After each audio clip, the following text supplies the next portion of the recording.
ನೂತನ ತಾಲೂಕು ಪಂಚಾಯತ್ ಕಾರ್ಯಾಲಯ ಮತ್ತು ಪ್ರಜಾಸೌಧ ಉದ್ಘಾಟಿಸಿದ ಸಚಿವ ಜಾರಕಿಹೊಳಿ.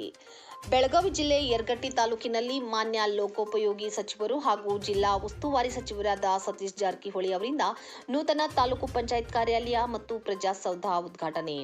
ಪ್ರಜಾಸೌಧ ಭೂಮಿ ಪೂಜೆ ಹಾಗೂ ನೂತನ ತಾಲೂಕು ಪಂಚಾಯತ್ ಕಾರ್ಯಾಲಯದ ಉದ್ಘಾಟನೆ ಸಮಾರಂಭ ಬಹಳ ಅದ್ದೂರಿಯಾಗಿ ಜರುಗಿತು. ಈ ಶುಭ ಗಳಿಗೆಯಲ್ಲಿ ಸೌದತ್ತಿ ಯಲಹಂಕ ಕ್ಷೇತ್ರದ ಶಾಸಕ ವಿಶ್ವಾಸ್ ವೈದ್ಯ ಅಧ್ಯಕ್ಷತೆಯನ್ನ ವಹಿಸಿದ್ದರು. ಈ ಕಾರ್ಯಕ್ರಮ ಉದ್ದೇಶಿಸಿ ಮಾತನಾಡಿದ ಮಾನ್ಯ ಸಚಿವರಾದ ಸತೀಶ್ ಜಾರಕಿಹೊಳಿ ಅವರು, ಪ್ರಜಾಸೌಧದ ಕುರಿತು ಗೊಂದಲವಿದೆ. ಅದನ್ನು ಐಬಿಎಲ್ ಆಗಲಿ, ದೇಸಾಯಿ ಲೇಔಟ್ನಲ್ಲಾಗಲಿ, ಪಿಡಬ್ಲ್ಯೂಡಿ ಜಾಗದಲ್ಲಾಗಲಿ ಹಾಗೂ ಎಪಿಎಂಸಿ ಜಾಗದಲ್ಲಾಗಲಿ ಅಥವಾ ಈಗಾಗಲೇ ಯರಗನ್ವಿ ಹದ್ದೆ ಗುರುತಿಸಿದ ಜಾಗದಲ್ಲಾಗಲಿ ಸಾರ್ವಜನಿಕರಿಗೆ ಅನುಕೂಲ ಆದ ಕಡೆಗೆ ಮಾಡೋಣ. ಅದನ್ನು ಶಾಸಕರ ಜೊತೆಗೆ ಚರ್ಚೆ ಮಾಡಿ ಫೈನಲ್ ಮಾಡೋಣ ಎಂದು ಹೇಳಿದರು. ನೂತನ ಮುಖ್ಯಮಂತ್ರಿ ಬಹಳ ಕ್ರಿಯಾಶೀಲವಾಗಿದ್ದಾರೆ. ಇನ್ನು 2 ವರ್ಷ ಒಳ್ಳೆಯ ಕೆಲಸಗಳನ್ನು ಮಾಡೋಣ. ನಿಮ್ಮ ಆಶೀರ್ವಾದ ಸದಾ ಇರಲಿ ಎಂದು ಮಾತನಾಡಿದರು.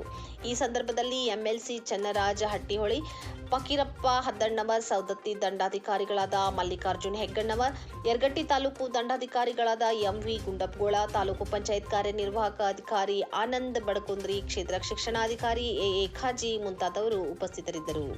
ವರದಿ ಫಿರೋಜ್ ಖಾದ್ರಿ, ಯರಗಟ್ಟಿ. ಕಾರ್ಯಕ್ರಮದ ಅಧ್ಯಕ್ಷತೆ ವಹಿಸಿರುವಂತ ಆತ್ಮೀಯರು, ಈ ಭಾಗದ ಶಾಸಕರಾದ ವಿಶ್ವಾಸ್ ವೈದ್ಯವರೇ, ಜಿಲ್ಲಾ ಪರಿಷತ್ತಿನ ಸದಸ್ಯರು, ಆತ್ಮೀಯರಾದ ಚಂದ್ರರಾಜ್ ಅವರೇ, ಇನ್ನು ಅನೇಕ ನಮ್ಮ ಅಧಿಕಾರಿಗಳು, ನಮ್ಮ ಪಕ್ಷದ ಮುಖ್ಯಸ್ಥರು, ಪಟ್ಟಣ ಪಂಚಾಯತಿ ಮೂರ್ಸದ ಅಧ್ಯಕ್ಷರು, ಎಲ್ಲ ಆತ್ಮೀಯ ಬಂಧುಗಳೇ, ಈಗಾಗಲೇ ತಮಗೆಲ್ಲ ಗೊತ್ತಿರುವಂತೆ ಸುಮಾರು 8 ಕೋಟಿ ರೂಪಾಯಿಯಲ್ಲಿ ಎಲ್ಲ ಇಲಾಖೆ ಕಟ್ಟಡ ಒಂದೇ ಕಡೆ ಬರಬೇಕಂತ 4 ಎಕರೆಯನ್ನು ಈಗಾಗಲೇ ಸರ್ಕಾರ ಮಂಜೂರು ಮಾಡಿದೆ. ಇದು ನಮ್ಮ ಗಮನದಲ್ಲಿದೆ, ಶಾಸಕರ ಗಮನದಲ್ಲಿದೆ.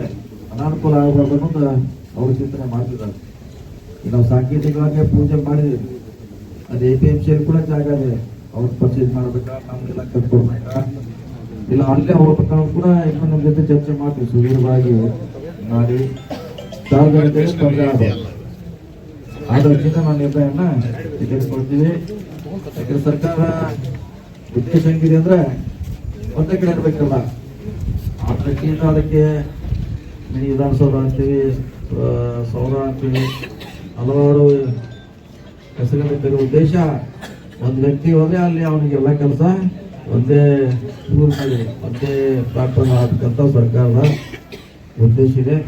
ನೋಡೋಣ, ನಾವು ಕೂಡ ಚಿಂತನೆ ಮಾಡ್ತೀವಿ. ಐಡಿ ಇದೆ, ನಿಮ್ಮ ಎಪಿಎಂಸಿ ಜಾಗ ಇದೆ, ಕೊನೆಗೆ ಅಲ್ಲಿದೆ 3 ಎಲ್ಲರೂ ಕಡೆ ಮಾಡಲಿಕ್ಕೆ ನಾವು ಖಂಡಿತವಾಗಿ ಪ್ರಯತ್ನ ಮಾಡ್ತೀವಿ. ನಮ್ಮ ಶಾಸಕರ ಉದ್ದೇಶ ಜನರಿಗೆ ಸರಳೀಕರಣ ಆಗಬೇಕು, ಸುಲಭವಾಗಿ ಕಚೇರಿಗೆ ಅವರು ಮುಟ್ಟಬೇಕಂತ ಉದ್ದೇಶ ಇದೆ. ಅದರ ಬಗ್ಗೆ ಖಂಡಿತವಾಗಿ ಚಿಂತನೆ ಮಾಡ್ತೀವಿ. ಕಳೆದ 3 ವರ್ಷಗಳಿಂದ ಹಿಂದಿನ ಸಿದ್ದರಾಮಯ್ಯ ಸರ್ಕಾರದಲ್ಲಿ, ಈಗಿನ ಡಿ.ಕೆ. ಶಿವಕುಮಾರ್ ಸರ್ಕಾರದಲ್ಲಿ ವಿಶೇಷವಾಗಿ ಸವಲತ್ತಿ ಸಾಕಷ್ಟು ಅಭಿವೃದ್ಧಿಪಡಿಸಲಿಕ್ಕೆ ನಾವು ಪ್ರಯತ್ನ ಮಾಡ್ತಾ ಇದ್ದೀವಿ. ವಿಶೇಷವಾಗಿ ನಮ್ಮ ಇಲಾಖೆಯಿಂದ ಸಾಕಷ್ಟು ಹಣವನ್ನು ಕೊಟ್ಟಿದ್ದೀವಿ. ಸವಲತ್ತಿಯಿಂದ ಧಾರವಾಡ ರಸ್ತೆ, ಧಾರವಾಡದಿಂದ ಗೋಕಾಕ ಹದ್ದಿವರೆಗೆ, ಈತಾನೇ ಹೊಸ ನಮ್ಮ CRIF ಸುಮಾರು 48 ಕೋಟಿ ಅದು ಗ್ರಾಮೀಣವಾಗಿದೆ. ಇತ್ತು ಆಮೇಲಿನಿಂದ ಬೈಲೊಂಗಲ್ ಸೇರ್ತದೆ, ಸವದತ್ತಿ ಮತ್ತು ರಾಮದುರ್ಗ ನಮ್ಮ ಬಾರ್ಡರ್ವರೆಗೆ ಎಲ್ಲರೂ ಕಟ್ಟಿದೆ. ಅದನ್ನು ಮತ್ತೆ ರಿಪೇರಿ ಮಾಡಿ ಒಳ್ಳೆಯ ರಸ್ತೆ ಮಾಡಲಿಕ್ಕೆ ನಾವು ಯೋಜನೆಗೆ ಈಗಾಗಲೇ ಸುಮಾರು 58 ಕೋಟಿ ರೂಪಾಯಿನ ಮಂಜೂರನ್ನು ಮಾಡಿದ್ದೇವೆ. ಜೊತೆಗೆ ಹಲವಾರು ಬ್ರಿಡ್ಜ್ಗಳನ್ನು ಕೊಟ್ಟಿದ್ದೇವೆ, ಹಲವಾರು ರಸ್ತೆಗಳನ್ನು ಕೊಟ್ಟಿದ್ದೇವೆ. ಅನೇಕ ಕಾರ್ಯಕ್ರಮವನ್ನು ನಮ್ಮ ಬೀಡಗುಡಿ ಮತ್ತು ಬೇರೆ ಬೇರೆ ಇಲಾಖೆಯಿಂದ ಕೊಡುವಂಥ ಪ್ರಯತ್ನ ಮಾಡ್ತೀವಿ.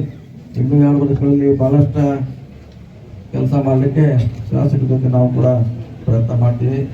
ಚಂದ್ರರಾಜ್ ಕೂಡ ಅವರದೇ ಆದ ಫಂಡ್ನಲ್ಲಿ ಸಾಕಷ್ಟು ಹಣವನ್ನು ಸವಲತ್ತಿ ವಿಧಾನಸಭೆಗೆ ಕೊಡುವಂಥ ಪ್ರಯತ್ನ ಮಾಡಿದ್ದಾರೆ. ಒಟ್ಟಾರೆಯಾಗಿ ಮುಂದೆ ನೀವೆಲ್ಲ ಇಲ್ಲಿಂದ 40 ಕಿಲೋಮೀಟರ್ ಹೋಗ್ತದೆ. ಹೆಚ್ಚು ಸವಲತ್ತು ಇಲ್ಲಿಂದ 36 ಕಿಲೋಮೀಟರ್ ಇಲ್ಲಿ ಹೋಗ್ತಾರೆ. ಇನ್ನೂ ದೂರ ಆಗ್ಬೇಕು. ಈಗ ಬಹಳಷ್ಟು ಅರ್ಧಕ್ಕಿಂತ ಕಡಿಮೆ. ಅಲ್ಲಿ ಒಂದು ಸ್ಫೂರ್ತಿ ಸವಲತ್ತಿಗೆ ಬರಲಿಕ್ಕೆ ಮೀಸಲಿಡಬೇಕಾಯಿತು. ಈಗ ಬೆಳಗ್ಗೆ ಬಂದ ನಿಮ್ಮ ಕೆಲಸ ಮಾಡ್ಕೊಂಡು ಮತ್ತೆ ನಿಮ್ಮ ಊರಿಗೆ ವಾಪಸ್ ಹೋಗುವಂಥ ಒಂದು ಸವಲತ್ತನ್ನು ನಮ್ಮ ಸರ್ಕಾರ ಕೊಡಿಸಿದೆ. ಅದಕ್ಕಾಗಿ ಎಲ್ಲ ಒಂದೇ ಸಾರಿ ಮಾಡಲಿಕ್ಕಾಗಲ್ಲ, ಹಂತವಾಗಿ ಕಚೇರಿಗಳನ್ನ ನಿರ್ಮಾಣ ಮಾಡ್ತೀವಿ. ಅಲ್ಲಿ ಟೆಂಪರರಿ ತಾತ್ಪೂರ್ತಿಕವಾಗಿ ಏನು ನಾವು ಇಲ್ಲೇ ಕಚೇರಿಯನ್ನು ನಡೆಸ್ತಾ ಯುವ ಕಚೇರಿಯನ್ನು ಇಲ್ಲೇ ಕೂಡ ನಡೆಸ್ತಾ ಇದ್ದೀವಿ. ಆ ರೀತಿ ನಿಮಗೆ ಸಂಪೂರ್ಣ ಸೌಲಭ್ಯ ಕೊಡಲಿಕ್ಕೆ ಆದಷ್ಟು ಬೇಗ ನಮ್ಮ ಸರ್ಕಾರ ಪ್ರಯತ್ನ ಮಾಡ್ತಾ ಇದೆ. ಈ ಹೊಸ CM DK ಶಿವಕುಮಾರ್ ನೇತೃತ್ವದಲ್ಲಿ ಹೊಸ ಕರ್ನಾಟಕ ಕಟ್ಟಬೇಕಂತ ಒಂದು ಕಲ್ಪನೆಯಿಂದ ನಮ್ಮ ಸರ್ಕಾರ ಮುಂದೆ ಹೋಗ್ತಾ ಇದೆ. ನಿಮ್ಮ ಸಹಕಾರ ನಮ್ಮ ಮೇಲಿರಲಿ. ಯಾರು ಕೆಲಸ ಮಾಡ್ತಾರ ಅವ್ರನ್ನ ಗುರುತಿಸುವಂಥ ಕೆಲಸ ಆಗಬೇಕು.